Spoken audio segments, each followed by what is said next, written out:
Set Phasers, a highly illogical Star Trek podcast.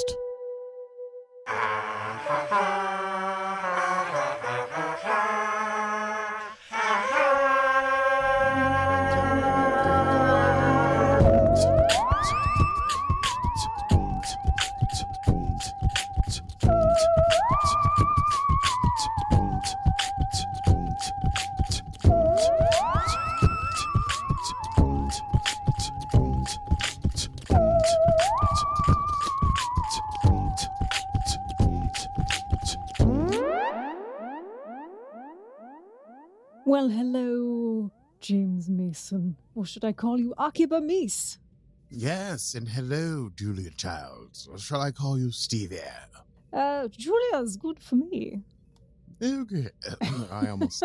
It's a hard one not to immediately repeat. Okay, Indeed. Good to know. Good to know. If you missed our last episode, Aki and I went full on into our respective Julia and James accents. Role we will likely reprise. I honestly have been thinking about it since and think that there should probably be some mini episodes with James and Julia and James, where they talk about Star Trek or something, but they don't know anything about it. Oh, like a bonus. I like it. Like a skit. Yeah, I don't know what I'm thinking. Like a bonus skit. Patrons, let us know how you feel. Patreon.com/setphasers. Yeah. Oh, great. We got that out of the way. That's what we wanted to say. Well, listen, folks. Aki and Stevie here. We're back. This is Set Phasers, a highly illogical Star Trek podcast. Today we're talking about Season 2 of Star Trek Picard, Episodes 3 and 4, respectively, entitled Assimilation and Watcher. And today's stardate is stardate 2202413.4. Yeah, that's right. I came up with the stardate right before we hit record. And normally we like to talk about Patreon, but now we got a Patreon. You can go there and support us. And if you're interested in hearing some mini episodes from James Mason and Julia Child, I mean, listen, it could happen. That could become our main thing. Who knows? It could. And I think the last Zoom hang we did was cooking with Aki. So we could cook with Aki and Julia. That's right. Aki, who forgot to get onions for his thing that very much required onions. That's right. That was good times. Good times. Well, listen, we got 2 episodes to talk about. We should probably just get into it. Let's run it down. Let's run it down. It's time to run it down. Can you run it down for me? Talk about Picard now. Run it down for me.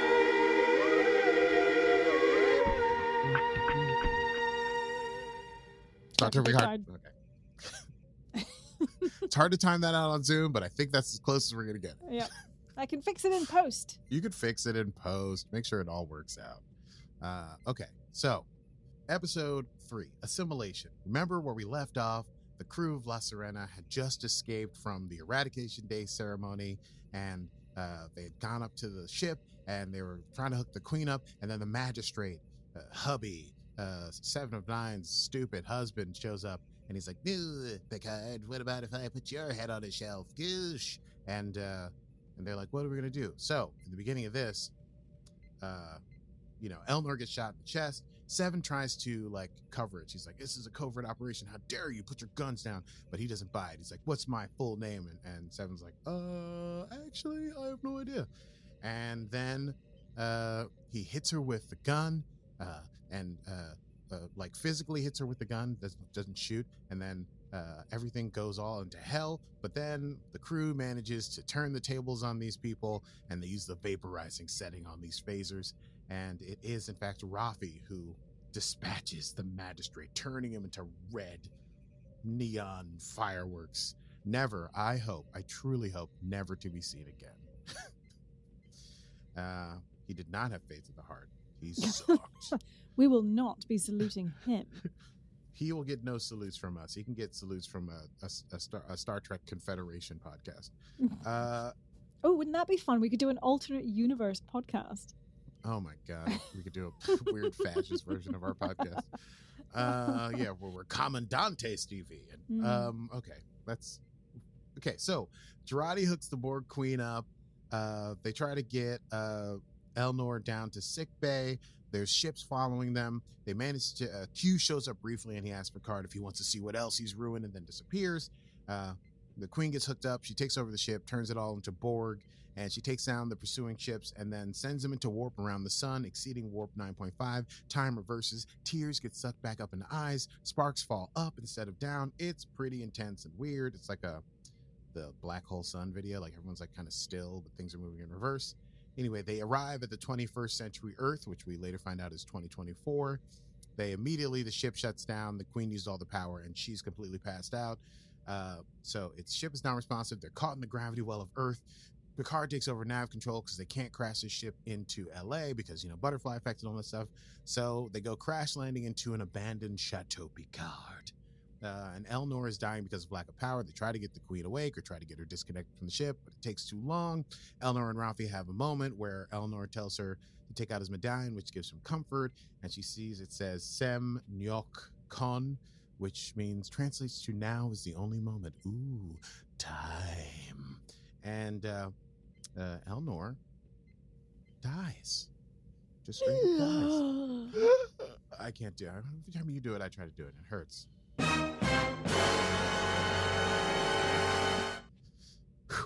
Man, our big band is really kicking today. And so he gets put into cold storage. Rafi's super upset. Picard is like, listen, we don't have time to deal with this. I know it goes against everything we believe, but we have got to find a way to get time back on track.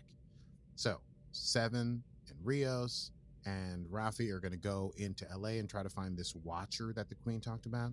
And Jurati and Picard are going to work on getting the Queen to be back awake. We'll see how that goes. Jurati scans the Queen, finds out that she's alive, but she can't speak because she's trying to speak. It's kind of a weird thing. Picard tells her, Borg don't really talk. They talk through the connection of being assimilated, and it's really euphoric and super fun or whatever. And Jurati's like, oh, I'll try it. And Picard's like, absolutely not. Meanwhile, Rafi is all business. She wants to boom to this place called the Mark Ridge Industrial Tower, which is the highest point, I guess, in LA, which will allow them to scan all of the rest of LA for any alien, influences or fields or whatever. And so they're going to change into clothes for the period. Rafi is not going to discuss her feelings about Elnor. She's basically pinning on her hopes on the idea, not fact, Jurati cannot confirm before her, that if they fix the timeline, they bring Elnor back to life. See about that. Jurati still wants to, she says she's going to only partially assimilate with the Queen and said Picard will be able to watch her. Her conscious mind will be in with the Queen, but her subconscious will stay behind and still be talking to Picard. Sounds like fun. Jurati's subconscious. Sure. The team beams out. Jurati connects to the Queen. The team beams in to LA because of how broken the transporters are and the fact that they can't correct for gravitation or something like that. Maybe it's rotation. They beam in sort of not all in the same place. Rafi appears on the street. All good. Seven appears in front of a child whom it says, are you a superhero? And she's like, can you keep my secret? And winks. And the kid's like, And Rios appears on a street. Well, not on the street, about 15 or 20 feet above the street, next to a fire escape, which he tries to grab, but does not successfully grab. And he falls down onto the concrete on his face, bleeds out, and passes out. We come back and Rios is being taken to a clinic by a friendly passerby. They try to patch him up. He drops his comm badge, which some kid picks up. Meanwhile, Rafi on the street is in one of those sort of large, unhoused villages in LA. And then out of an 80s movie, some guy shows up and tries to stick her up for money with a gun. He's like, put him up, everything in your pockets. And so Rafi's like, you gotta be kidding me. Knocks this guy out. Minds are taking his wallet because she's like, oh yeah, money in this future. Seven finds her. It's 2024. There's a big sign for the Europa mission, all this hope for the future, whatever, so forth, but also this sort of dichotomy of how terrible things are. Picard is talking to Agnes as she is connected to the Queen and her subconscious, and we get a lot of cool, interesting, weird things about Agnes, including her respect for Picard, but also her hatred for how sort of cold and self-sufficient he is, but also her own internal demons. It seems like a bout with depression, and that is what the Queen is trying to exploit. Picard is watching the screen because when the Queen gets to 100%, he's got to pull Agnes out so that she doesn't get completely taken, but then the Queen and Agnes start talking at the same time or alternately, and then when he reaches for the thing, her hand reaches up to grab his, and he's like, whose hand is that? And Agnes is like, mine, and the Queen is like, mine, and then Agnes is like, mine, and the Queen is like, mine, and Picard's like, no way, and he just disconnects. Agnes passes out, Queen passes out, and I think that the repair to the Queen was at 90% at that point. Meanwhile, Seven and Rafi go to the tower. They're confronted by a guard whom seven of nine people, 7 of 9 sweet talks into letting them go up into the sort of unpublic area, saying that they are getting engaged and that they were led up there on their first date, and mentioning this guy's coworker Kevin and saying that he's funner than him, and he's like, I'm not. Kevin's not funnier than me. Anyway, they go up there, they do a scan, they almost find something, then they sort of see Rios's badge going in and out. It's kind of confusing. Rios, meanwhile, is in the doctor's office. She says he's got a concussion and his hand is dislocated. She says he's a classical. There's a whole thing going on between Dr. Teresa. I wrote it down later when they say her last name. But between the doc and Rios, she's like, you're like a classical guitarist and your hand is dislocated. Come on, you got to find a better idea for that. And he's all like, I don't know, whatever. And she's like, tell me your favorite story from childhood.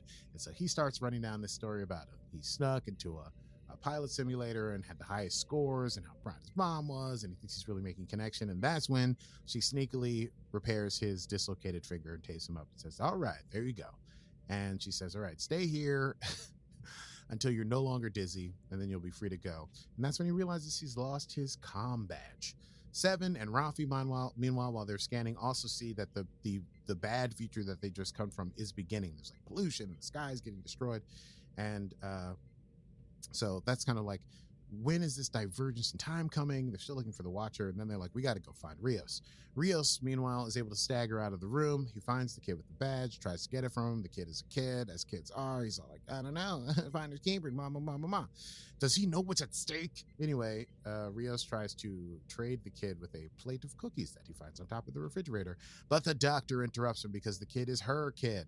And so she's like, I'll take that and the badge, and I'll keep it at the thing. And you put your shirt on because we cleaned your stuff, and then you can get your badge at the front desk. I had a feeling at this point that Rios is going to have a lot of trouble getting his badge, but I'm hoping that it comes into play down the line. Rios gets dressed, tries to get his badge. Just as he's about to explain that, there's an immigration raid. Ice, baby! Ice, baby. Doodle-doo, they suck, yes. The Queen, meanwhile, is pressuring Picard for the ship because she's awake and Jurati's asleep. But then Jurati wakes up and Picard tells her it works. And then Jurati's like, great, then we don't need to keep this Queen activated. And the Queen's like, oh, yeah, well, I'm an evil villain. She twirls her mustaches. You'll never stop me. You need me. I want your ship in order to give you the information about the Watcher. You'll never know anything because I know where they are and I know what you need to get them. And there's no way you'll stop me. You poor, selfless, stupid humans. And then Jurati's like, oh, you know where the Watcher is? Where is it? And the Queen's like, well, she's right. What have you done? And while Jurati was in there letting the Borg Queen plunder her subconscious, she was plundering the Queen's subconscious and put all that information in a file so she knows the coordinates of where the Watcher is and perhaps more information should they choose to check. And the Borg Queen says, you've done something very dangerous. You impressed me. Rios et al. Run out. He decides to go back and save the doctor who's facing off the ice agents, and guess what? He gets arrested. That is the end of episode 3. On to episode 4. Yeah, you can stop this train. The Watcher. It's just called Watcher. Whatever. Picard is trying to contact the team. He's not getting any response. Rafi and Seven find the empty clinic. They do not see Rios's comm badge. Once again, I'm hoping this will come into play later on in an important way. But the assistant who was there lets them know that Ice came and took Rios, and if they don't find him soon, they're going to make him disappear. Jurati is still shivering, but they've gone away from the Queen. Picard cloaks the La Sirena because these evil ships from the evil future have evil cloaking, and they go into the chateau so that Picard can make a fire for Jurati. He tells the story of the Picards and how they had to escape World War II, and that's when they went to England, and they wouldn't come back for years and years and years. But the chateau would stay in the family. He has a flashback of running to his mother and how she would play Edith Piaf's Ne je ne regrette rien. Oh man, I almost said the French right. When he was upset, to calm him down. Picard's like, Agnes, you need to rest because of what you did. And Agnes is like, thinking is how I rest. And then Picard notices that Agnes is doing all these 15 things. She pulls out a bottle from 1915. She moves exactly 15 beads on the abacus and something else with, she like the 15th edition of the Encyclopedia Britannica, and also she, right before he had pulled her out, she had said, "I know when the divergence happens, it's 15." And then Picard had pulled her out. So they realized maybe Agnes knew something when she was connected to the Queen, and they realized 15. It's not 15 hours. It's not 15 years. The date is April 12th, which incidentally, but 2024, and then maybe April 15th. They only have 3 days until history is irrevocably changed and the Confederation comes into power. Meanwhile, Jurati and Raf are on the bus, listening to terrible rock music, but they are able to make a connection long enough for Seven to say, like, "Hey, Raf, you got to understand, you just lost somebody. You're kind of on edge." Maybe Rafi takes that information and handles it well. It's kind of interesting because I do feel like generally Rafi and Seven, their roles are reversed. Like Seven is like the badass, crazy, sort of like swashbuckling, thank you. And Rafi's sort of the like, "I'm here to think about things and go through things," but now Rafi's being super impulsive and Seven is being like the charmer and the interpersonal person and all that stuff. Anyway, Jurati and Picard are on the ship. Because they figured this thing out, and now they know the location. They can't get in contact with the team, so Picard's like, "You gotta beam me to the coordinates to speak to the Watcher." He gets beamed, and guess what? He gets beamed to, you were correct last episode, Stevie, number 10 Forward Street.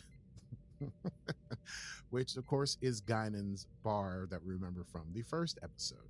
It's empty as he shows up, but I did notice there was a picture of like an afroed woman with hearts for eyes, which I thought was very interesting iconography. The bar has that alien liquor, and in walks a young Guinan. I'm so glad they didn't go with CGI for this.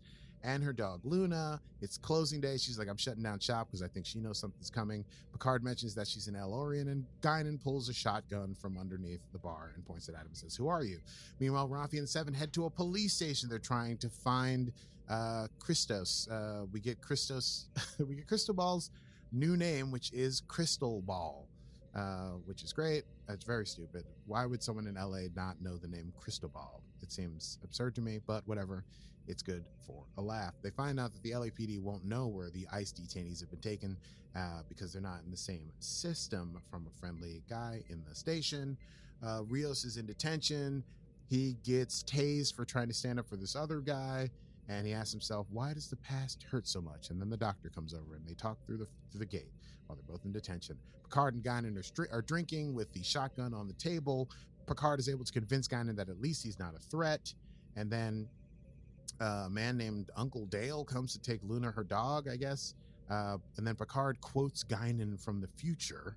And our young Guinan gets super sick because she's suffering from something called Av-Kelt, or time sickness, a condition unique to Elorians when the timeline has been affected in a major way. And she's really unconvinced that she's going to help. She's like, "I'm just going to get away from Earth as far away as possible." And Picard says to her, in Picard fashion, "Distance offers no protection from time." Meanwhile, Rafi and Seven leave the LAPD, and Rafi is being impulsive. She uses a phaser, which she was not supposed to have, to blow out the windows, quietly blow out the windows of a cop car, get in, hijack the computer with a tricorder. Some cops come out, so Seven has to jump into the driver's seat. They are able to figure out where Rios is being held, but then when they get in contact with Agnes, they find out that the transporter's not working, and it's going to take her a while to fix it, like almost a day maybe, and so they have to speed to get to Rios. It's going to be an hour, so they hijack the car, hit the road. Seven, I don't think, knows how to drive a car, but she drives it like a spaceship, so she's handling herself, although she's going the wrong way down a one-way street, and the police realize that the car is stolen, and so a chase ensues. Meanwhile, Jurati has to negotiate with the Queen because the Queen can get the systems of the ship to work better, and the Queen tries to do all this manipulation on Jurati. "You're so lonely. I was in your head, I saw you." But Jurati's like, "You're also lonely. How about this? You help me help my friends, and then you and I can share sad sack stories with each other in between crises." And the Queen's like, fine. So they manage to get the transporters working. We'll jump to that later. Picard, meanwhile, Stevie, you're gone. And you're back. And we're still recording. It worked. Okay. Picard is out in the street with Guinan. They're donating stuff to another one of those unhoused villages. He's trying to convince Guinan that humankind will change for the better, but no dicey. So that's not really working super great. Meanwhile, Rios and Teresa Ramirez is her last name are talking through the gate. Ramirez gets released. Rios is like, you've helped me enough, don't worry about it. The ICE officer who tased Rios is comes over and starts teasing him and asking for proof of identity. Rios, in the science fiction time travel trope, tells him the explicit truth, which the police officer does not at all believe. He laughs it off and says, I got space for you on the bus. You're about to go to some weird detention center and disappear. Rafi and Seven are driving around rather recklessly, I wrote.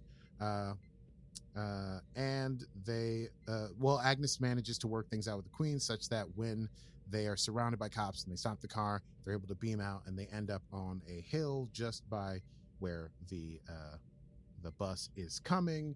Let's see. Picard is still trying to get Guinan to help. She says he's not the one she's looking for. She ain't a watcher. He finally tells her his name. She curses and gets into the car because apparently this is something she felt. This changed things. Picard didn't want to tell her name because he didn't want to change her path. And then she says, listen, I'm not the watcher, but I can get you face to face with her. She's kind of a pill, but she's definitely going to want to meet you if you're truly Picard. She takes him to a park, gives him back the communicator that she stole off of him because she thought it was a weapon. A child comes with completely wide eyes, threatens Guinan and says they're going to put their foot through her face. Guinan's like, all right, she's not kidding. I got to go.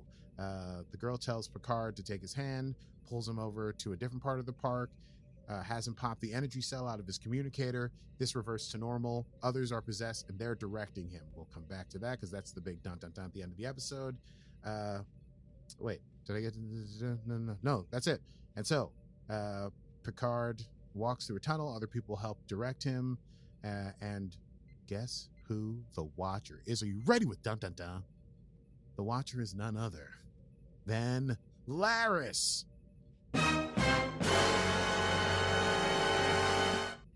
Damn. That was really inappropriate. I almost fell out of my chair when I saw it. I also was like, who is that? I was like, what? I know this bro. Whoa. Anyway, yeah, that's the Watcher. And Picard's like, Laris. And she comes over, touches his shoulder, and they disappear in a block of smoke. I don't know, sort of weird magic science. And the whole episode's ended with Q talking to himself or a woman who's paying him no attention in a little like outside cafe in a corporate park, talking about fear and doubt, and he's worried about something. I mean, definitely Q is not well. He's monologuing in a way that speaks to like true anxiety and concern. And then he snaps his finger and nothing happens. The woman laughs at the book she's reading and he says, that's unfortunate. Oh, that's unexpected and most unfortunate. And here endeth episode 4 of season 2 of Star Trek Picard. Oh my God. Do you want to chat about that? Good Lord. Woo. I say, darling, let's do a quick chat about that. Yes, let's do. Indubitably. Well, Let's do. Indubitably. What do you want to chat about? Oh my God, it's bonkers. I very nearly dropped an F-bomb. That's how bonkers it was. It was bonkers. I think episode 4 was possibly my favorite thus. Episode 4 was truly a delight. I mean, I really enjoyed the Seven and Rafi hijinks, of course. That was my favorite. I think that's almost my season highlight. Yeah, the arguing in the car. It was very like, what am I watching? A great action film? I felt like I was watching like Die Hard or something. It was great. But they just played it so well off each other with like straight man, funny man. Yes. Or yeah. Whatever. Woman, straight woman, funny woman. Straight people, funny people. That sounds strange. Mm. Well, anyway, the point is they have rapport to French. What was the crazy thing about him seeing Guinan in 2024? Is that the canon thing that everyone's upset about? And her not knowing who he was. And not knowing who he was because there was that episode where they meet in like Mark Twain times, right? But to me, I don't think she's been there that long. I think this was her before she was even in Mark Twain time. That's how I am thinking about this. You're thinking she's been there and eventually she goes back in time to Mark Twain times? Yes. This is, I mean, listen. Because she's younger. That's why I'm like, her in Mark Twain time is her even before she meets Picard in 24th century. But it's after now. Right. Listen, it's time, baby. Yeah. I'm cool with it. I don't care that she doesn't recognize Picard in what she was going to be like, the Mark Twain's friend or whatever. Yeah, I'm sure the nerds over there have figured something out. Yeah, but I think it's like all of the nerds in the Star Trek world going crazy about that. I'm like, why do we think that her time is linear?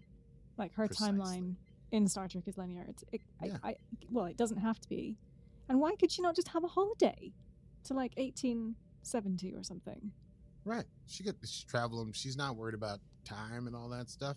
Also, if Elorians can suffer from Afkelt, then they're familiar with time being kind of all wonky and different timelines and so on and so forth. Anyway, I think it's people who are a little too, too sort of like adamant about canon. Like, let a story happen. Let's see where it goes. Be disappointed at the end of the season when they wrapped everything up. Then you can be like, well, here are my major problems. That's what I do. Don't do it at the end of season 4. Have fun. Agreed. Yeah. I'm perfectly happy with where it's going and where it's at. Well, I'm happy too. And I want to tell everyone that the show is great so far. It's really lovely. I liked the Agnes and her subconscious is very strange. That was a weird, when they set it up, I was like, this is going to be a weird scene. And it was a weird scene. And, but I think it did, it like moved the story forward emotionally for Agnes. Like you were saying, we get a lot of Agnes going on here. And even her interaction with the Queen in episode 4 tells us a lot about where she's at in her headspace.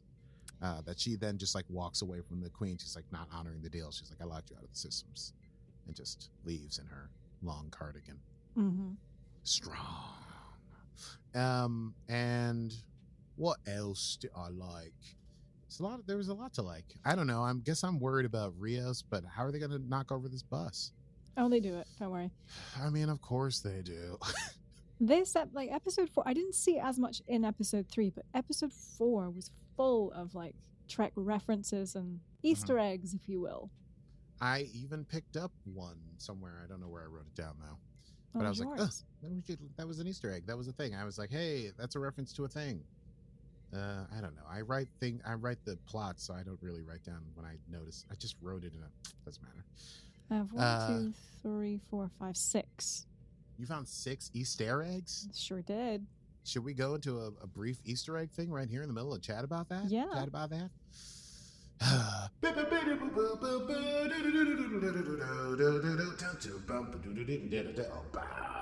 Hello, ladies and gentlemen. Welcome once again to the Easter egg hunt. It's Easter time here in Set Phasers headquarters.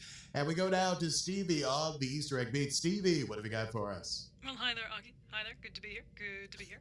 I'm here in season 2, episode 4 of Star Trek Picard, and I can tell you there are some crackers All right. of Easter eggs for you. Oh yeah, and it happens to be Easter very, very shortly. So this is just fun all round. Who wouldn't want to play Everyone's with having this? fun. We're all having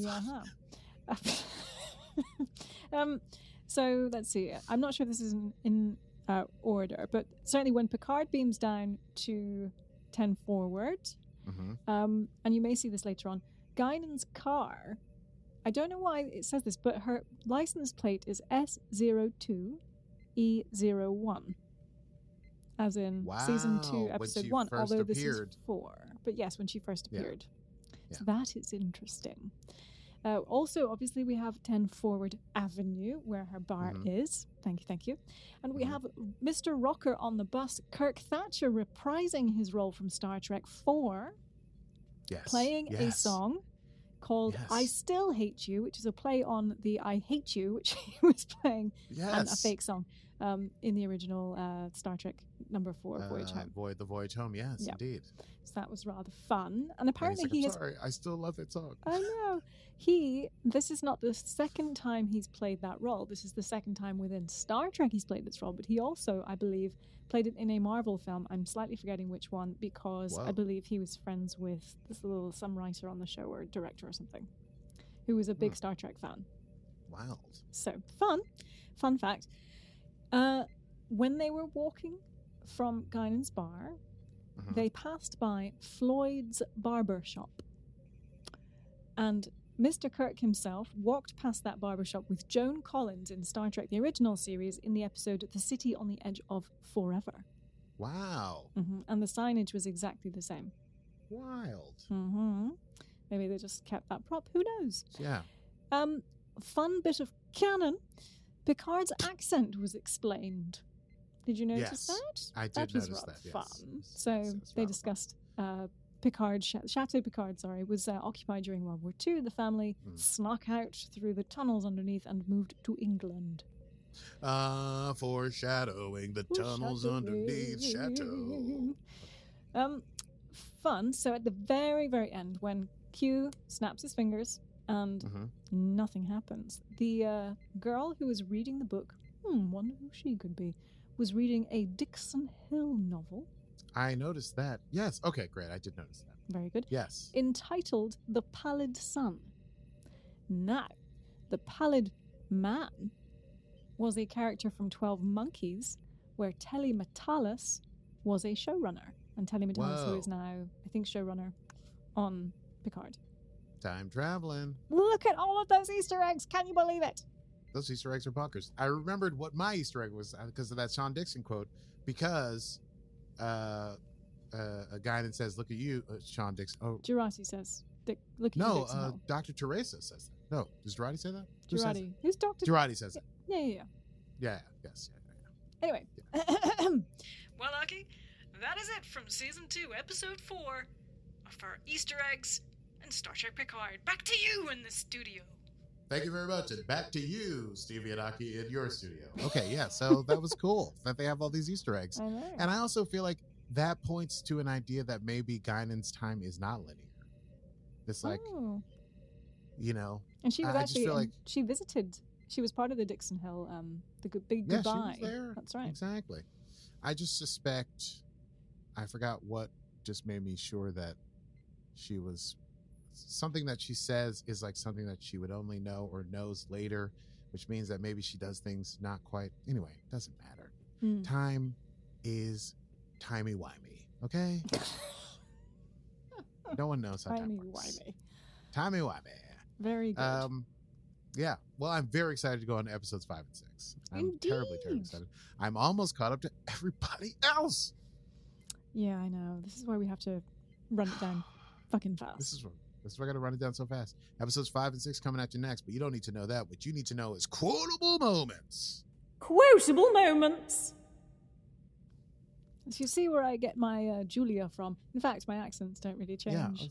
Yeah, that's wonderful, though. My voice they become Archer. The accent becomes more arch. Oh, arch. Quotable moments. Yeah. I thought you said that's I become more like Archer, as in captain, and I said, oh, I don't think so. Yeah, you become more like Captain Archer. You're super into water polo. You're only beagles. And I don't know, you like to eat fruit salad or something. Broody a lot. Broody, a lot of brooding, walking with your shoulders. Yeah. Anyway, quotable moments. Quotable moments. Okay, I have a few. Go for it. I very much enjoyed Jurati talking after the Borg Queen is like, and she says, computer, dictate the file log shit I stole from the Borg Queen. So good. She's really good in that. I love her. Fave. I had Crystal Ball. Is that like a stage name or something? Oh, yeah, I wrote that down right away. I Desk love it. Cop to Rafi. They're going to call him Crystal Ball, which is great for the whole timey-wiminess of it. Let's see. Jurati saying it's a partial assimilation, and Picard saying halfway to hell is still not a recommended destination, which is pretty solid. The Queen, when she's like in her fugue of sending them through time, she says, "Move backward to go forward, shatter to mend. The past is now." It's creepy. Heavy. I didn't actually pick up on too much from episode 3, but episode 4, it was just a treasure trove of quotes. And one of my favorite moments of all time from this series so far is Rafi walking away from the desk at the cop. Oh my God. Yeah. I hate everything. But you hide it so well. Yeah. They're just such a good pair. I'm ready for the Lethal Weapon reboot with Seven and Rafi. It's just too good. They're such a good pairing together. Yeah. Like not only like as a couple, but just as a comedy duo. They just have that back and forth. Works so well. mean, yeah, like from the audiobook, they should get their own like maybe 3 episode, just like they solve a crime or something. I don't know. I love it. Yeah. Any more? The only other one I have is the Jurati. When she says to the Borg Queen, "Well, have a good night," or whatever it is Borg Queens do. Oh, have a good night plotting, or whatever it is Borg Queens do. Yeah. So. I had one more, and it was Picard. Change always comes later than we think it should. Oof. Mandy, that was such a Jean-Luc. Jean-Luc, sometimes I think the only reason I come here is to listen to these wonderful speeches of yours. Can't overuse that, can we? You can't. And it's kind of true, isn't it, Q? Isn't it true? Isn't it True. Q? Do we have any breaking notes? No, there was a lot of news over the weekend, which we've already covered, I think, with Star Trek Mission Chicago. And there's just fan stuff. It looks really fun, but sadly, nothing new. They've dropped all of their bombs, really. So they say. Well, I guess then there's nothing left to do but wrap this bad boy up. Let's do that. Next time on As Stevie tries to find the button. Let's do that. Well, thank you so much for listening to us. This has been a real pleasure. If you've enjoyed the episode, you can listen to us, download us wherever you get your podcast from. We put out new episodes every Monday and sometimes on an advanced schedule when we're super behind because of something that happened to me. Stevie? Bonus. And if you want to join our Star Trek loving community, you can do so on patreon.com/setphasers. We host watch parties, we host Zoom parties, we host cooking shows with Julia and James, just for funsies. Of course, you also get early episode access, video and audio, and just generally get to hang out with us, which is really the best thing that we It's offer. a pleasure. Yeah, it's a it pleasure. is. I try on glasses sometimes. Yeah, we're a delight. We're a delight. Please do join us at patreon.com/setphasers. Yes, and while you've got your tabs open, you might as well sign on to social media and follow us on Instagram and Facebook, where we're Set Phasers Podcast on Instagram, I think. Yes, I think that's And right. on Facebook, Set Phasers. I think it's just Set Phasers. Just Set Phasers.